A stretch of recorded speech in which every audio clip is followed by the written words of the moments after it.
بسم الله الرحمن الرحيم الحمد لله رب العالمين الرحمن الرحيم مالك يوم الدين إياك نعبد وإياك نستعين اهدنا الصراط المستقيم صراط الذين أنعمت عليهم غير المغضوب عليهم ولا الضالين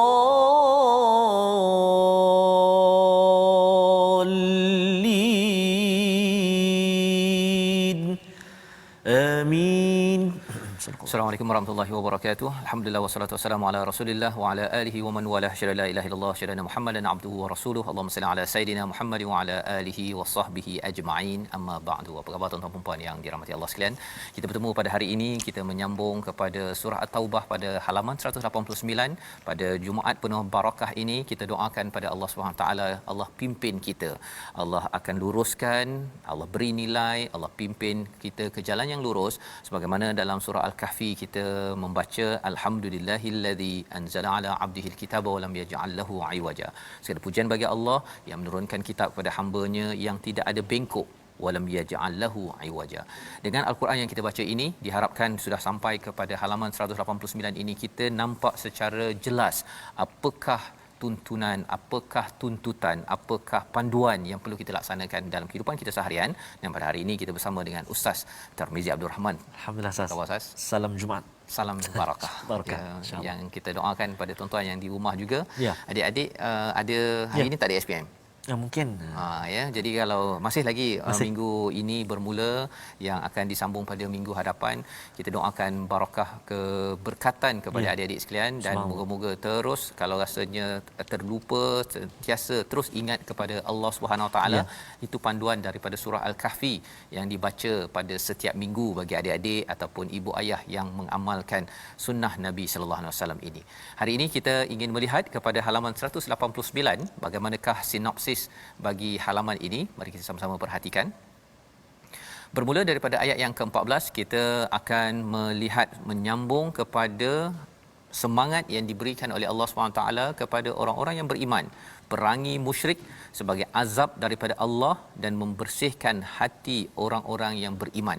Ini yang dinyatakan pada ayat 14 hingga ayat 15. Dan kemudian disambung pada ayat yang ke-16, ujian kaum muslimin dan menjadikan teman kepercayaan, ya, menjadikan macam mana ujian itu yang perlu dihadapi dengan baik, iaitu dengan berjihad fi sabilillah. Kemudian disambung pada ayat yang ke-17, ya, Allah menceritakan tentang siapakah yang layak memakmurkan masjid Allah Subhanahu Wa Taala, Masjidil Haram dan juga masjid-masjid di seluruh dunia. Diikuti pada ayat 19 hingga 20, keutamaan beriman kepada Allah dan hari akhirat serta jihad bersungguh-sungguh fi sabilillah. Allah menyatakan ini sebagai kumpulan orang-orang yang berjaya.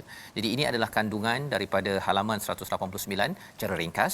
Mari sama-sama kita mulakan dahulu, ya, dengan bacaan daripada ayat 14 hingga 17. Saya jemput tuan-tuan yang belum share lagi pada hari Jumaat ini, share di Facebook, beritahu pada kawan. Jom kita baca ayat 14 hingga 17 sebagai permulaan pertama. Silakan Ustaz. Baik, terima kasih kepada Ustaz Fazrul. Bismillahirrahmanirrahim. Assalamualaikum warahmatullahi wabarakatuh. Alhamdulillah wassalatu wassalamu ala Rasulillah wa ala alihi wa sahbihi wa man walah wa ba'd. Penghulu segala hari ini dalam perjalanan kita nak menuju ke Ramadan Al-Mubarak, penghulu segala bulan, kita berada di penghulu segala hari. Mudah-mudahan Allah Subhanahu Wa Taala terus kurniakan kesihatan kepada kita, panjangkan usia kita dalam ketaatan kepada Allah Subhanahu Wa Taala.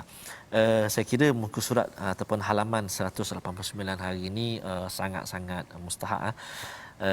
Kadang-kadang kita claim diri kita ni kaki masjid sah.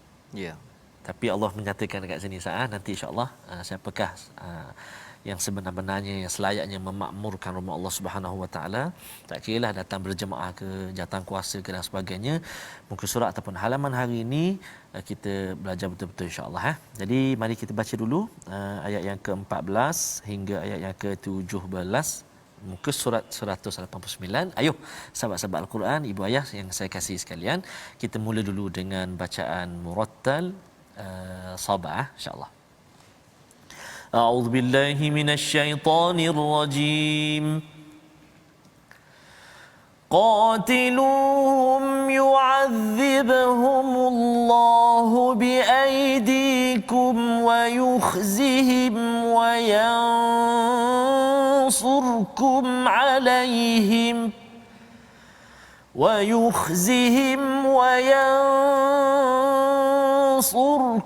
عليهم ويشف صدور قوم مؤمنين ويذهب غيظ قلوبهم ويتوب الله على من يشاء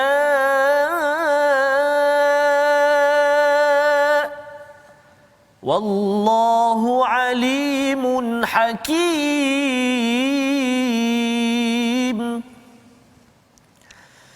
أم حسبتم أن تتركوا ولما يعلم الله الذين جاهدوا منكم ولم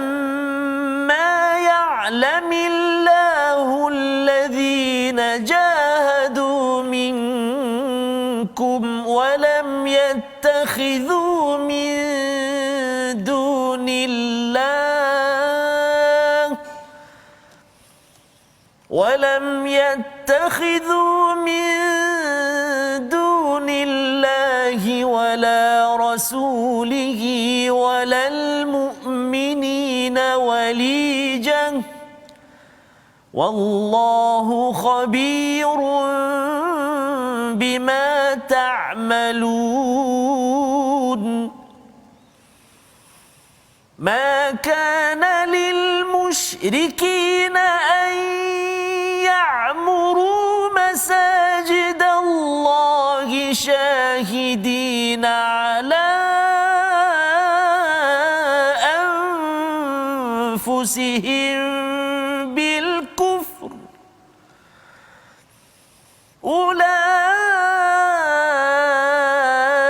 أولئك حبطت أعمالهم وفي النار هم خالدون.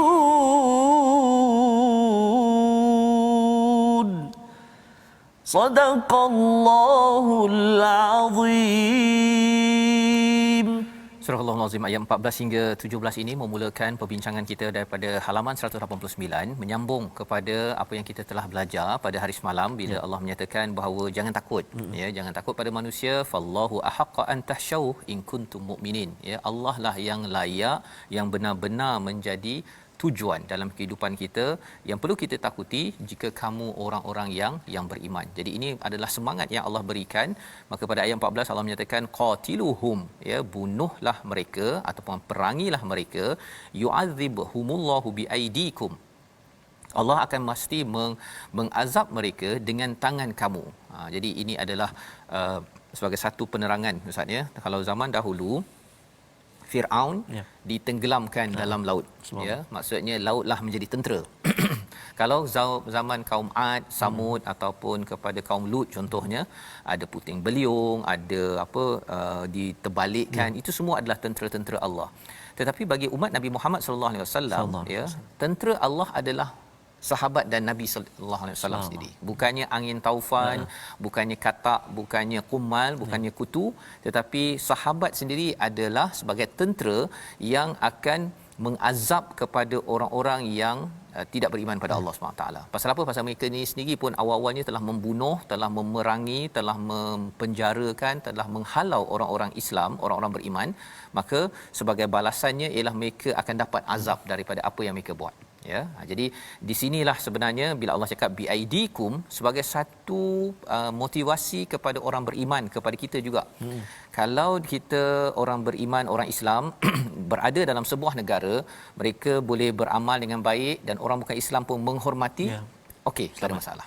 InsyaAllah. Tetapi kalau orang yang bukan Islam menyerang dan menghina kepada orang Islam, maka apa yang perlu dibuat ialah perlu bersedia untuk berjuang, ya, ikut keadaan. Ustaz, bukannya tiba-tiba rasa nak ni bawa pisau terus. Bukan. Ini perlu diumumkan oleh pemerintah.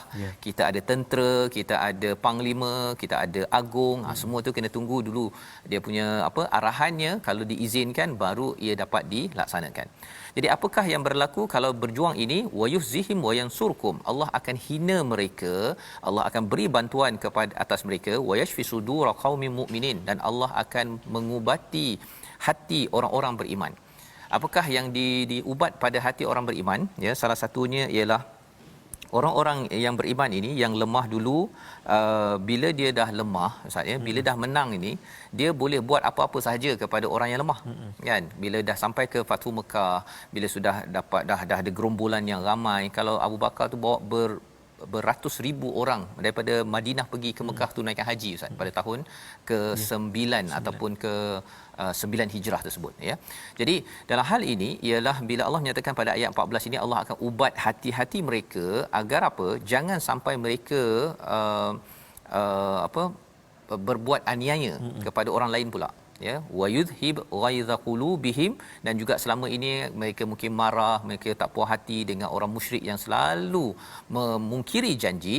Allah akan hapuskan, ya. Jadi umat Islam adalah umat yang tidak memberontak ataupun membalas dendam bila dia masuk ke sebuah negara. Misalnya dia bukan pasal kau dulu dah buat aku, sekarang aku nak cantas engkau, kan, walaupun dia adalah wanita ataupun baby yang tak berperang pun.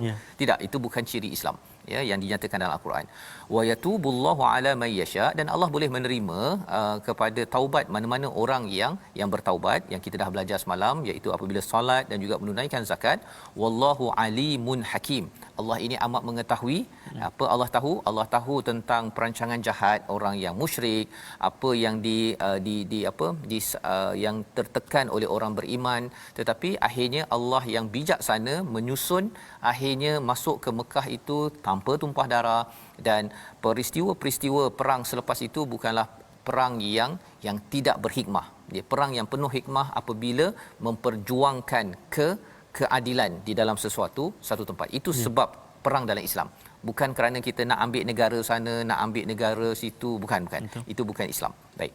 Jadi pada ayat yang ke-16, am hasibtum, Allah mengingatkan lagi kepada orang-orang yang beriman, apakah kamu mengira antatraku, kamu ditinggalkan sampai Allah tahu kepada siapa yang berjihad di kalangan kamu dan tidak mengambil selain daripada Allah dan juga selain daripada Rasul, walal mu'minin walijah.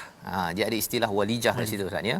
Walijah ini maksudnya ialah orang yang amat dekat. Waljan ini maksudnya orang yang amat dekat, yang kita kongsi segala personal matter. Masya-Allah. Perkara yang rahsia-rahsia kita semua kita dah kongsikan.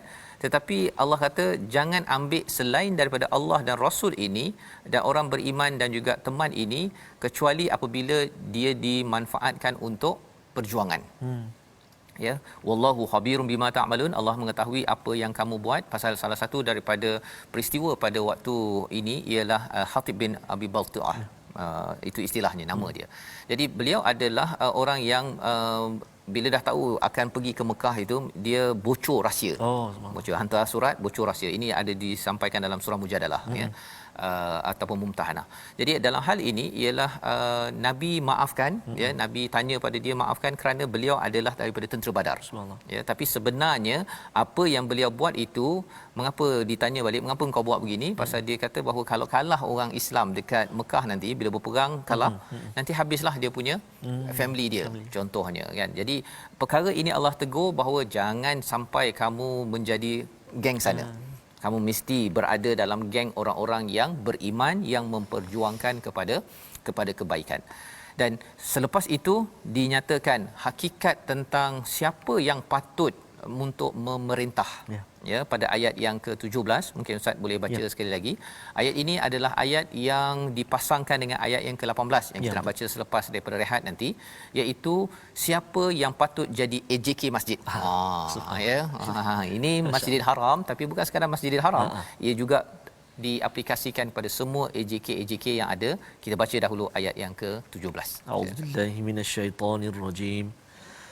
ما كان للمشركين أن يعمروا مساجد الله شاهدين على أنفسهم بالكفر أولئك حبطت أعمالهم وفي النار هم خالدون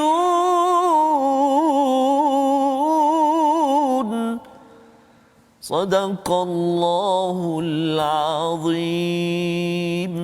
Surah Al-Azim ayat yang ke-17 daripada surah At-Taubah. Tidak layak orang-orang musyrik memakmurkan masjid Allah padahal mereka sendiri mengakui kekafiran mereka. Sia-sia saja amalan mereka dan mereka kekal di dalam neraka. Jadi ini adalah ayat kesinambungan daripada ayat yang ke-16 tadi Ustaz ya. Bila bercakap tentang adakah kamu berfikir bahawa kamu akan dibiarkan begitu sahaja sampai kamu ini berjihad bersungguh-sungguh. Ini kepada orang beriman.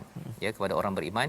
Maksudnya kamu bukan sekadar boleh kata saya beriman tapi tidak dibuktikan dengan jihad fi sabilillah ya, dan dalam masa yang sama tidak mengambil teman yang setia selain Allah, Rasul, orang-orang yang beriman ya, dan juga orang-orang yang walijah itu sebagai teman setia ya, orang yang kita nak kongsi rahsia apa sebagainya itu adalah kerana Allah Subhanahu Wa Taala, bukan kita sanggup jadi pembocor rahsia tersebut kerana nak buat sesuatu untuk mendapat manfaat personal ya, tetapi adalah untuk kerana Allah SWT. Jadi pada ayat yang 16 ini membawa kepada ayat 17 pasal makana lil musyrikin. Allah menjelaskan orang yang syirik kepada Allah tak wajar untuk memakmurkan masjid Allah Subhanahu Wa Taala. Dalam konteks awalnya adalah Masjidil Haram ya. Apa yang mereka buat selama ini? Selama ini mereka beri minum ya, mereka menjadi penyambut tetamu kepada para hujaj yang datang seluruh dunia. Mereka apa lagi? Mereka bagi bantuan ya. Semua perkara itu dibuat oleh orang-orang musyrik pada waktu itu. Sebelum Fatu Mekah tersebut. Jadi Allah kata tak wajar sebenarnya kamu menjaga Masjidil Haram tapi sebenarnya kamu bukan nak mentauhidkan Allah, kamu nak dapat projek. Kamu nak dapat projek ekonomi, kamu nak dapat projek sosial, dapat pangkat, kuasa. Sebenarnya syahidina ala anfusihim bil kufr. Padahal kamu ini kufur. Kamu ini tidak, bukan nak jaga masjid pun, kamu nak jaga diri kamu. Ya. Jadi antara tempat yang strategik di Masjidil Haram ini ialah orang bisnes Ustaz. Betul. Orang bisnes, orang berpangkat, memang siapa yang dikaitkan dengan Masjidil Haram saja memang terkenal. Sampai zaman sekarang pun. Ada orang sampai siap lagi dia kata saya pernah jadi imam di Masjidil Haram. Kan. Rupanya dia pasal datang sembahyang lambat jadi dia jadi imam masbuk kat belakang kan. Sampai tahap begitu sekali. Nak ceritanya Masjidil Haram ni amat diangkat namanya oleh Allah SWT. Jadi orang yang musyrik pun nak ambil kesempatan. Orang musyrik ya. Jadi Allah kata tidak layak ya, ulaika habitat a'maluhum. Mereka itu adalah sia-sia. Habitat ini daripada perkataan habata, kambing gemuk. Tapi keracunan Ustaz. Ya. Dia nampak kambing gemuk ni ingat kalau golek tu sedap Ustaz kan, tapi bila makan lagi bahaya. Itu adalah habitat. Maksudnya kita nampak dia buat amal kebaikan yang banyak. Dia bagi minum, bantu sana, bantu sini apa sebagainya, tapi rupa-rupanya ini digelar sebagai amal, bukan sekadar amal, a'maluhum, amal-amal mereka ini adalah habitat. Seperti kambing gemuk yang keracunan. Maksudnya tak ada apa manfaat, sia-sia. Dan Allah nyatakan wa finnarihum khalidun, kekal di dalam neraka, naudzubillah min zalik. Jadi nak cerita dia di sini pada ayat 17 ini, apa yang perlu kita beri perhatian ialah kadang-kadang mungkin ada setengah orang tu buat kerja-kerja membantu orang ni memang bagus Ustaz. Betul, mantap ya. Tetapi kita kena jaga-jaga kita membantu orang itu adakah kerana beriman pada Allah ataupun nak membawa orang beriman pada kita. Itu dua perkara yang berbeza. Ada orang yang bila dekat pilihan raya, waktu itulah dia insya-Allah bagi air, bagi bantuan, bagi tong, bagi apa sebagainya. Bagi kat masjid tu. Bagi kat masjid pula tu. Kan? Okey. Pasal masjid memang tempatnya kalau boleh nak beri khutbah lagi. Saya dekat luar negara dulu, saya jadi presiden persatuan Ustaz kan. Ada seorang tu dia kata bila dia tanya tengok saya ni macam lembut sikitlah berbanding dengan orang Arab kalau jadi presiden kan. Jadi dia kata, Fazrul, dia cakap bahasa Inggeris lah kan. Saya nak peluang lah untuk berkhutbah, dia kata. Pasal dia kata selama ni susah nak berkhutbah, tapi saya yakin awak ni lembut kan, awak ni boleh mendengar semua pendapat kan. Dia cakap, mengapa saya nak bagi pada awak berkhutbah pula kan. Dia kata tak boleh ke, dia kata apa yang menyebabkan saya boleh jadi dia kata I thought kan saya ingatkan awak ni lembut boleh saya nego kan. Kata memang saya lembut kan, orang Malaysia memang lembut tapi jangan main-main kan, jangan main-main kan. Dan dia orang Arab lah kan, jadi dia terkejut. Dan rupa-rupanya ialah mimbar masjid adalah salah satu daripada tempat untuk InsyaAllah berkuasa. Jadi ini sebabnya mengapa kita kena berjaga-jaga. Kalau waktu dekat-dekat pilihan raya baru muncul, tapi lepas tu tak muncul dah kan. Ini perkara yang perlu diberi perhatian. Dan ini komen Ustaz? Yalah, yang lebih parah lagi Ustaz, nak dekat pilihan raya tak muncul. Sebab pilihan raya tak muncul, tak muncul-muncul. Dan tak muncul-muncul. Jadi ini Allah kata rugi sahaja walaupun buat baik, membawa kepada perkataan pilihan kita pada hari ini. Sama-sama kita saksikan, iaitu perkataannya khaziyah, iaitu dihina ataupun menghina ya. Allah nyatakan pada ayat yang ke-14, bila seseorang ataupun umat Islam menyerang ataupun berjuang sebagai tentera Allah akan wayuhzihim, Allah akan menghina kepada orang-orang yang melawan Allah Subhanahu Wa Taala 26 kali di dalam Al-Quran. Yang kita doakan agar kita tidak dihina, tetapi kita jadilah tentera-tentera Allah. Dan mengapa kita menjadi tentera Allah? Bukan kerana kita suka serang orang. Umat Islam bukan suka serang orang, tetapi umat Islam mempertahankan hak-hak asasi manusia agar semuanya mengikut keadilan, tidak dizalimi, tidak diambil hak itu tanpa jalan yang benar. Jadi ini adalah spirit semangat perang ataupun berjuang di dalam Islam yang perlu kita selalu faham agar surah At-Taubah ini tidak disalahfahami ketika kita baca dan juga ketika kita menyampaikan mesej ini kepada rakan-rakan, kepada orang-orang di sekitar kita. Kita berehat sebentar. My Quran Time, baca faham amal insya-Allah.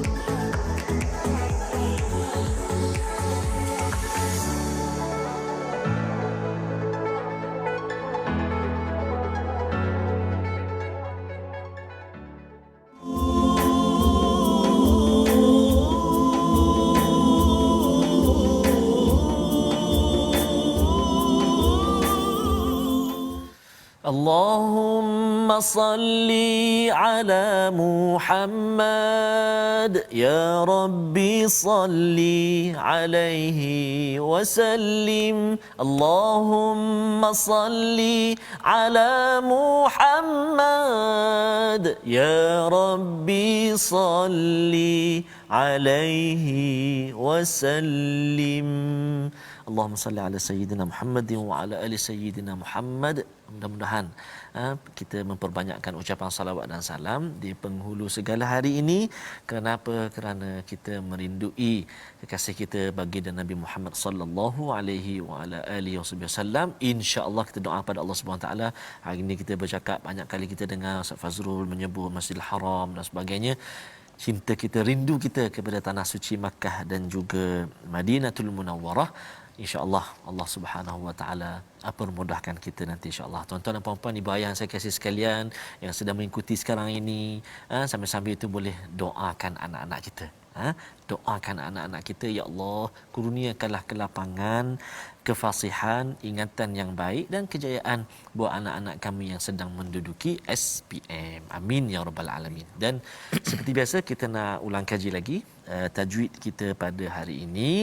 Kita ingin melihat lagi ataupun kita ingin mengikuti kata silap hari ini. Kita nak berkongsi tentang mim yang bersabda ataupun syiddah.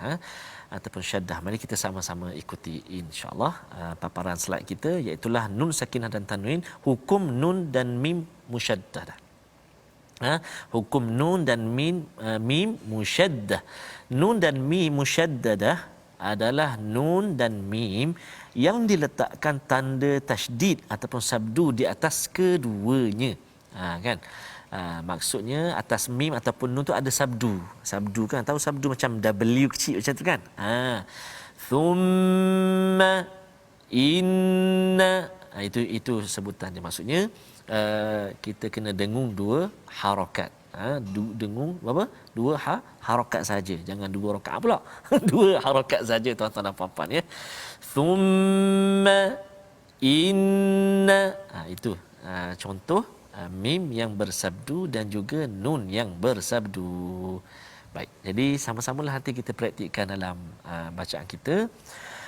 Contohnya dalam ayat yang kita baca hari ini, subhanallah, ada. Kalau kita tengok satu ayat yang ke-17, ayat yang ke-17, wa finna, atas nun ada sabdu. Jadi dua harakat wajib al-gunnah. Wajib kita dengung dua harakat. Wa finnari, wa finnari, ayat yang ke-16. Walamma, jadi kita tak boleh laju kat situ, jangan walama, tak boleh. Walamma inna amma, apa tak ada. Tak ada, fa saja ada. Mim dengan nun. Anna, amma, itu. Ini dua contoh mim yang bersabdu ataupun nun yang bersabdu. Wallahu a'lam. Terima kasih. Terima kasih ucapkan pada Ustaz Tarmizi ya, berkongsi hari ini tentang nun Ustaz ya. Dan kita nak melihat lebih lagi ke hadapan nanti untuk sama-sama dengung-dengung dua ni harakat, penting, dua harakat Ustaz ya. Jangan lebih Ustaz. Dia kadang-kadang pasal dia bersemangat sangat lagu lah, kadang-kadang betul Ustaz dia nak bertahan. Contoh saya tunjuk Ustaz. Ya. Am hasibtum an tutraku wa lam jadi tak boleh lah. Jadi ingatkan burdah tu nampak macam sedap sangat Ustaz. Rupanya salah ya. Kena letak tajwid dulu. Dua harakat. Lepas tu barulah baru kita olah. Baik. Jadi perkara itulah yang kita ingin sama-sama lihat, dan sebenarnya ada sambungan lagi pada tajwid tadi. Ustaz nak sambung sikit lagi ke? Boleh insya-Allah. Kalau kita perhatikan sambungan itu nun, contoh yang pertama Ustaz. Contoh yang pertama, kalau kita untuk kita jelas lagi, kita tengok contoh yang kedua dalam tajwid tadi, mi yang bersabdu, nun yang bersabdu, dua harakat. Okey. Yang ini nun dan mim musyaddadah hendaklah dibaca dengan cara dipanjangkan gunnahnya. Dua harakat sama ada ketika waqaf atau wasal. Maksudnya kita telah sebut tadi kadar dia dua harakat saja. Ustaz Fasun dah sebut tak boleh lebih, betul, dua harakat saja. Kalau contoh dekat ayat ni surah Al-Baqarah, hunna libasul lakum wa antum libasul lahun. Okey, cantik ayat ni ialah dia ada dua keadaan. Pertama, keadaan bersambung. Hunna libasun, itu dalam keadaan bersambung ataupun wasal kan. Dan keadaan waqaf pun mesti mengekalkan juga dua harakat dengung je. Wa hunna libasul lakum wa antum libasul lahun. Lahun dua harakat. Lahun dua harakat. Hunna dua harakat. Jadi boleh kita praktikkan dalam bacaan kita, nun bersabdu, mim yang bersabdu kena dengung dua harakat. Terima kasih. Baik, Allah. Itu adalah sambungan daripada nun dan juga mim tadi itu Ustaz ya. Yang penting dengung itu dua harakat. Ya, jangan lebih, jangan dua rakaat. Ya, jangan dua rakaat. Baik. Kita menyambung kepada halaman 189 untuk kita melihat kepada, kalau tadi telah dijelaskan tidak layak bagi orang yang syirik ya, yang tidak mengutamakan kepada Allah ini ya, yang kufur. Kali ini Allah membawakan kepada siapa yang layak memakmurkan masjid Allah di Masjidil Haram dan juga di masjid-masjid yang ada di bumi ini, agar kita dapat melihat fungsi masjid yang sebenar-benarnya pada AJK masjid. Kita melihat betul-betul agar bila masjid dibuka 100% nanti Ustaz ya, kita dapat jadikan ini sebagai asas, dan nanti kita lihat apa kaitan masjid dengan perjuangan. Ya, subhanallah. Baik, kita teruskan dengan ayat 18 hingga ayat 20. Baik, bismillah. Terima kasih Al-Fadhil Ustaz Fazrul. Tuan-tuan dan puan-puan, sahabat-sahabat Al-Quran yang dikasihi Allah Subhanahu taala sekalian, ibu ayah, kita nak sambung bacaan kita ayat yang ke-18 hingga ayat yang ke-20, 3 ayat. Kita di juzuk yang ke-10. Allahu akbar. Dah 1/3 Al-Quran kita nak habiskan. Alhamdulillah, mudah-mudahan Allah panjangkan lagi usia kita, dapat kita habiskan 2/3 lagi. Amin ya rabbal alamin. Amin. Baik. A'udzubillahi minasyaitonirrajim. إنما يعمر مساجد الله من آمن بالله واليوم الآخر وأقام الصلاة وآتى الزكاة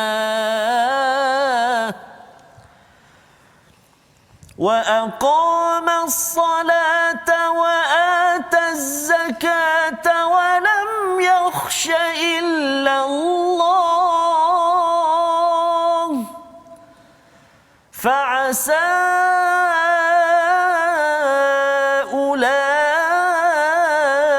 أولئك أن يكونوا من المهتدين.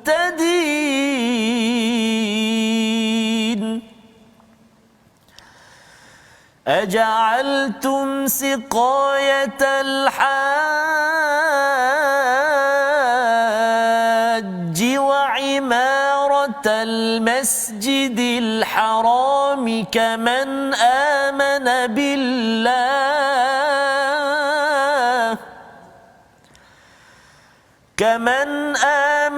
بالله واليوم الآخر وجاهد في سبيل الله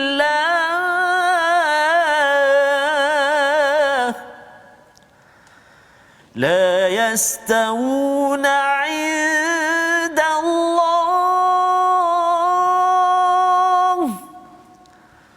والله لا يهدي القوم الظالمين.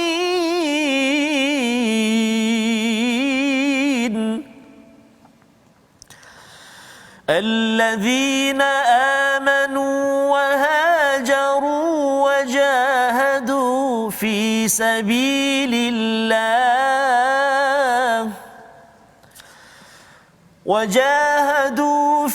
سبيل الله بأموالهم وأنفسهم أعظم درجة عند الله وأولئك هم الفائزون.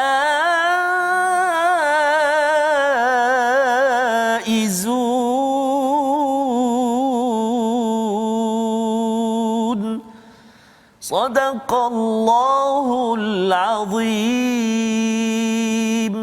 Surah Al-Azim ayat 18 hingga 20 ini menjelaskan kepada kita bagaimana sifat orang-orang yang layak untuk memakmurkan, mengimarahkan masjid.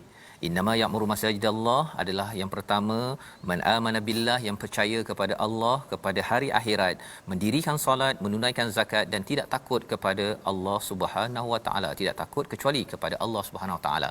Ada 5 perkara menjelaskan tentang fungsi masjid yang perlu dibangunkan oleh AJK Masjid di Masjidil Haram ataupun di masjid di Bangi dan di Shah Alam misalnya, dan di seluruh seantero dunia. Maksudnya ialah apa? Yang pertama, fungsi masjid itu adalah untuk membina keimanan kepada Allah. Yang pertama, maksudnya program-program yang dibina itu bukan untuk beriman kepada orang tertentu, kan, kepada pengurusi ke, kepada bendahari ke, kumpulan A, kumpulan B, bukan. Untuk membawa kepada Allah yang pertama, yang kedua kepada hari akhirat. Apa tanda kita membuat program kembali kepada hari akhirat? Kita berjaga-jaga, AJK berjaga-jaga duit yang dapat itu jangan digunakan untuk joli pula pergi Langkawi.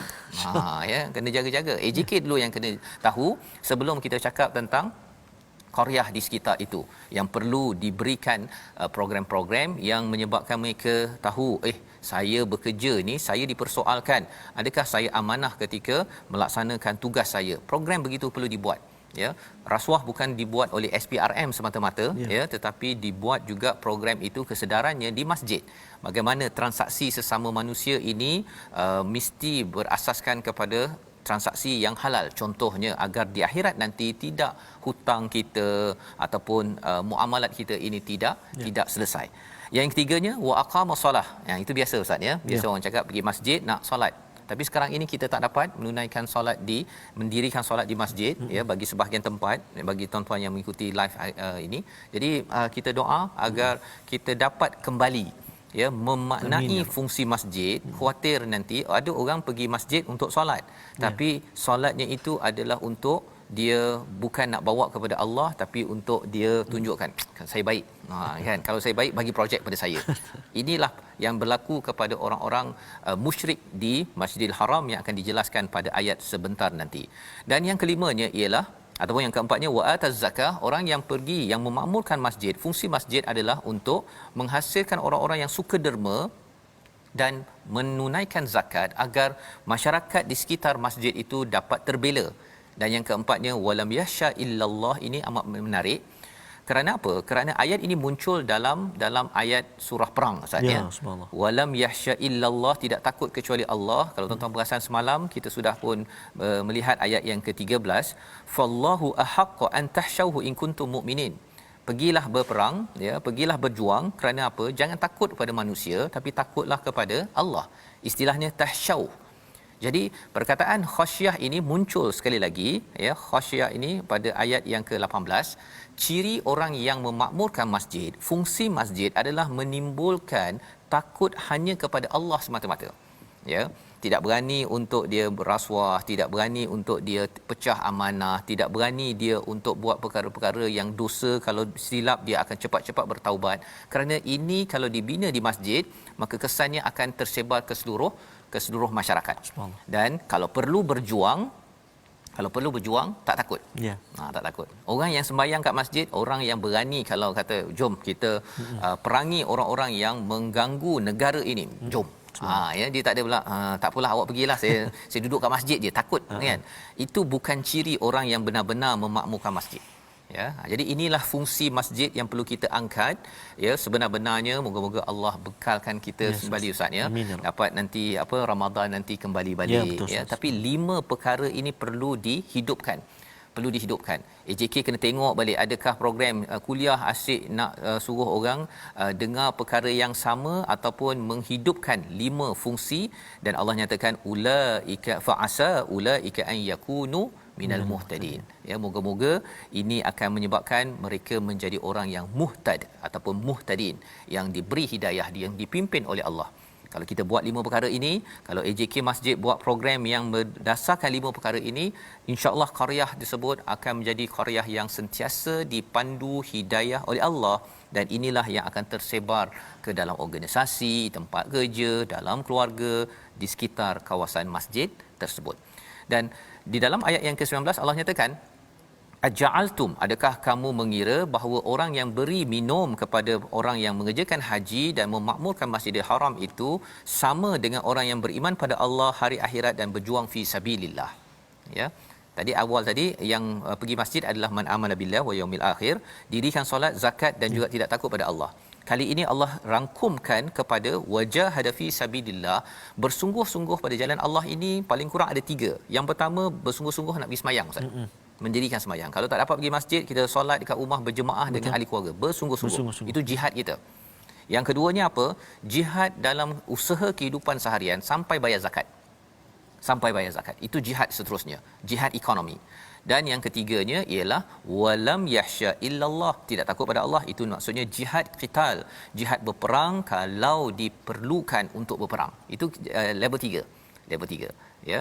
Jadi Allah kata la yastawuna indallah, orang yang beri minum tersebut, yang beri makan, yang bantu orang miskin, berbanding dengan orang beriman pada Allah, hari akhirat dan juga berjuang 3 perkara tadi, tak sama dengan orang yang sekadar bantu tapi tak sembahyang. Bantu orang makan gelandangan ke orang miskin tetapi dia tidak menunaikan zakat, tak memperjuangkan ekonomi. Dan yang ketiganya tidak menegur kepada perkara-perkara yang tidak adil dalam masyarakat ataupun sampai kepada tahap berperang ya. Tapi kalau katakan berjihad fisabilillah, maka inilah tahap yang tinggi. Allah kata wallahu la yahdil qaumal zalimin, Allah tidak memberi hidayah kepada orang yang zalim. Apa maksud zalim di sini? Orang yang zalim itu ialah apabila dia buat kerja menolong manusia, tapi rupanya Ustaz, dia nak dapat kuasa, nak dapat projek. Ya, sebenarnya orang-orang di Mekah ini tadi yang kita bincang, mereka nak projek. Mengapa mereka marah sangat pada Nabi Muhammad? Ya, pasal apa? Tak dapat projek nak jual berhala. Tak dapat projek nak bagi air, supply air. Projek apa lagi? Macam-macam. Ya. Pada musim haji dan umrah itu adalah tempat untuk berkuasa dan juga jadi kaya. Kurma dan sebagainya. Kurma. Kan marah nanti kata aku tak boleh duduk kat sini. Macam mana? Kan. Jadi ini adalah ayat yang ke-19 dan ayat yang ke-20 Allah memuji orang yang beriman, berhijrah, wajahadu, berjihad fi sabilillah dengan harta dan diri mereka. Darjat mereka adalah amat besar di sisi Allah Subhanahu Wa Taala. Ayat ini adalah surah yang turun bila dah ke Mekah Ustaz ya. Ya. Maksudnya apa? Dalam ayat ini orang beriman kita tahu, orang berhijrah ini kalau dulu kita ingatkan bahawa muhajirin daripada Mekah ke Madinah. Betul. Kali ini pasal ini dekat Mekah dah, maksudnya orang dekat Madinah mereka boleh jadi muhajirin juga. Nah ya. Orang Madinah jadi muhajirin pasal mereka sanggup berhijrah untuk bersama Nabi di Mekah dan berjihad fi sabilillah. Allah kata mereka itu darjatnya tinggi di sisi Allah, wa ulaika humul faizun. Inilah kejayaan yang benar-benar sehingga mereka akan masuk syurga dan selamat daripada api neraka. Bagi kita beriman, sanggup berhijrah kalau tempat kerja kita itu penuh dengan arak, penuh dengan perkara yang tidak bagus, ataupun wajahadu fi sabilillah, tuan-tuan menyumbang pada perkara yang menaikkan agama Allah, maka inilah janji Allah, kita akan naik ranking. Ya, status kita dapat kalau di negara kita dapat datuk, rasa bangga Ustaz kan. Ini dapat datuk di sisi Allah. Allahu akbar. Tak dapat di sisi manusia, di sisi Allah pastikan kita dapat wa ulaika humul faizun. Membawa kepada sinopsis ataupun situasi gambaran luas halaman 189 kita saksikan, iaitu yang pertama di sebahagian atas kiri itu bercerita tentang bagaimana perkataan orang-orang yang beriman, kata mereka menyatakan bahawa rasai azab ya kepada orang-orang yang pernah menzalimi mereka selama ini. Dan dalam masa yang sama, hakikat Masjidil Haram sebelah kanan atas itu adalah layak ditakbir oleh orang yang bertakwa, kerana mereka mentakbir bukan untuk diri mereka tetapi mentakbir untuk manfaat orang di sekitar mereka.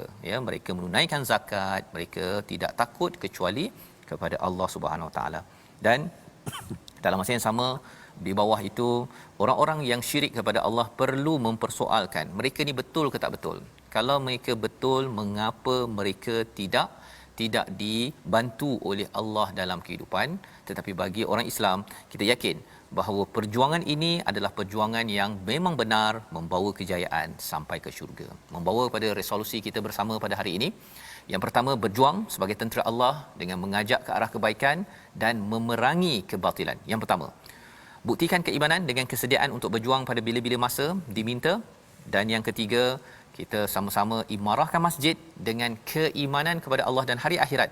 Dirikan solat, tunaikan zakat sebagai tanda keprihatinan sosial kita. Kita berdoa pada Allah, Allah pimpin kita bersama insya-Allah. A'udzubillahi minasyaitonir rajim. Bismillahirrahmanirrahim. Alhamdulillahi rabbil alamin. Wassalatu wassalamu ala rasulillahil amin wa ala alihi wa sahbihi ajma'in. Ya Allah, ya Tuhan kami menadah tangan memohon ke hadrat-Mu ya Allah. Wahai Tuhan yang Maha mendengar, wahai Tuhan yang Maha mengetahui.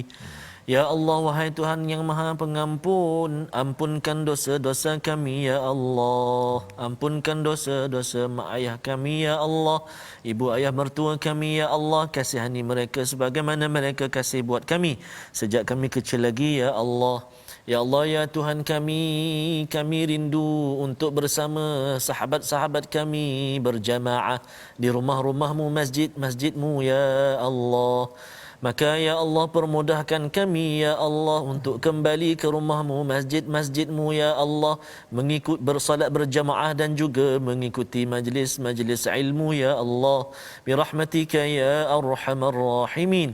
Ya Allah, ya Tuhan kami mohon ke hadrat-Mu ya Allah, kami rindu untuk salat tarawih. Maka ya Allah, berkati kami saat ini di bulan Rajab, berkati kami di bulan Sya'ban, sampaikan kami kepada bulan Ramadan al-mubarak birahmatika ya arhamar rahimin. Ya Allah, ya Tuhan kami, mata kami ini jadikan ia suka melihat dan membaca Al-Quran. Lidah kami ya Allah, lidah yang fasih menyebut kalimah-kalimah ayat-ayat-Mu ya Allah. Hati kami ya Allah, hati-hati yang bersih, yang diberi kefahaman, yang diberi kefaqihan, yang diberi kekuatan untuk mengamalkannya ya Allah. Telinga kami, telinga yang tidak pernah jemu-jemu mendengar lantunan bacaan Al-Quran, pengubat hati dan jiwa kami ya Arhamar Rahimin. Wa sallallahu ala sayyidina Muhammadin wa ala alihi wa sahbihi wa baraka wa sallam. Walhamdulillahi rabbil alamin. Taqabbalallah. Amin ya rabbal alamin. Moga-moga Allah mengurniakan, mengkabulkan doa kita agar terus kita disampaikan pada bulan Ramadan al-Mubarak dengan Al-Quran, dengan cahaya Al-Quran. Inilah yang kita ingin sampaikan dalam tabung gerakan Al-Quran sebagai satu peluang tuan-tuan menyumbang dalam tabung ini menuju kepada Ramadan. Moga-moga dengan sumbangan tuan-tuan banyak lagi program mencerahkan dengan Al-Quran masuk ke dalam pelbagai organisasi agar kesedaran ini menyebabkan nur cahaya Allah ini tersebar dan kita menjadi al-muhtadin, orang yang diberi hidayah, dipimpin oleh Allah Subhanahu taala. Bertemu kembali kita dalam jam 5, jam 10 dan jam 6 pagi insya-Allah. Rancangan ini dibawakan oleh Mufas. Terus kita menjadi orang yang memakmurkan masjid walaupun mungkin terhad, teruskan menghidupkan fungsinya mengikut panduan surah At-Taubah. My Quran Time, baca faham amal insya-Allah.